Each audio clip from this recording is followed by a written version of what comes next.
Party ఫిరాయింపులపై కేంద్ర మంత్రి కిషన్ రెడ్డి నీతులు చెప్పడం హాస్యాస్పదంగా ఉందన్నారు భువనగిరి ఎంపీ చామల కిరణ్ కుమార్ రెడ్డి. 4 రోజుల క్రితమే మధ్యప్రదేశ్ మంత్రివర్గంలోకి కాంగ్రెస్ సీనియర్ ఎమ్మెల్యేని చేర్చుకున్న విషయం కిషన్ రెడ్డికి తెలియదా అని ప్రశ్నించారు.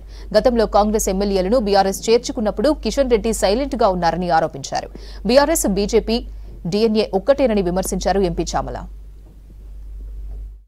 గుడిలో మెల్ల బీఆర్ఎస్ మద్దతు, రాష్ట్రంలో 8 మంది ఎంపీలు గెలవడంతో బీజేపీ వాళ్ళు అదేదో రానున్న రోజులలో తెలంగాణ రాష్ట్రంలో క్రియాశీలకంగా లోకల్ బాడీ ఎన్నికలు గెలుస్తాము, ఒక సామాన్యుడు ముఖ్యమంత్రి అవుతాడు, వాళ్ళ ఇన్ఛార్జ్ మంత్రి గారు వచ్చిర్రు, మంత్రి గారు చెప్తున్నాడు. మోడీ ప్రభుత్వంలో క్రియాశీలకంగా మంత్రి పదవి అనుభవిస్తున్నటువంటి కిషన్ రెడ్డి గారిని చూస్తే గురువింద గుర్తుకొస్తుందా.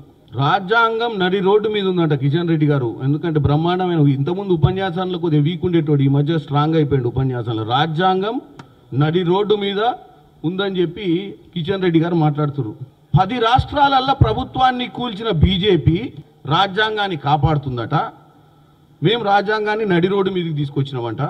మరి కిషన్ రెడ్డి గారు, మరి ఈ చరిత్రనంతా మీరు మర్చిపోయిర్రా, లేకపోతే ఎగ్జిక్యూటివ్ మీటింగ్లో కూర్చున్నాక అక్కడ ఉన్నటువంటి అల్ప సంతోషుల మధ్యన అంటే జరిగినటువంటి మీ ప్రభుత్వం చేసినటువంటి మహత్తర కార్యక్రమాల గురించి మర్చిపోయి పక్క పార్టీలు ఏం చేస్తున్నాయి అనే చర్చలకు వచ్చి ప్రగడబాలు పలికే ప్రయత్నంలో తెలంగాణ ప్రజలను తప్పుతో పట్టించే ప్రయత్నం చేస్తున్నట్టుగా కనపడుతుంది.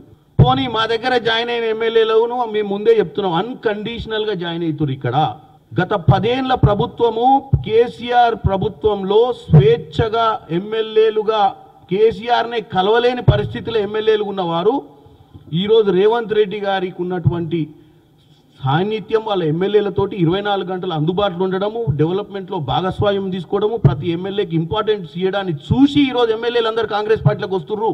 8 మంది ఎంపీలు గెలిచి వీళ్ళు సంతోషంగా ఉర్రు. మరి 8 మంది ఎంపీలు గెలిస్తే ఎవరు దుఃఖంలుర్రు? బీఆర్ఎస్ పార్టీ ఎమ్మెల్యేలు దుఃఖంలుర్రు. 2014లో రాష్ట్ర విభజన హామీల ప్రకారం 43 అంశాల మీద మనం ఈరోజు పెండింగ్ ఉన్నాం. మనం 43 అంశాలు పెండింగ్ ఉన్నాయి పార్లమెంట్లో. మరి అంశాలని చెప్తే ప్రెస్ మీట్లో కాదు, మీకు కావాలంటే ప్రెస్ మీట్లో పేపర్ రిలీజ్ చేస్తా.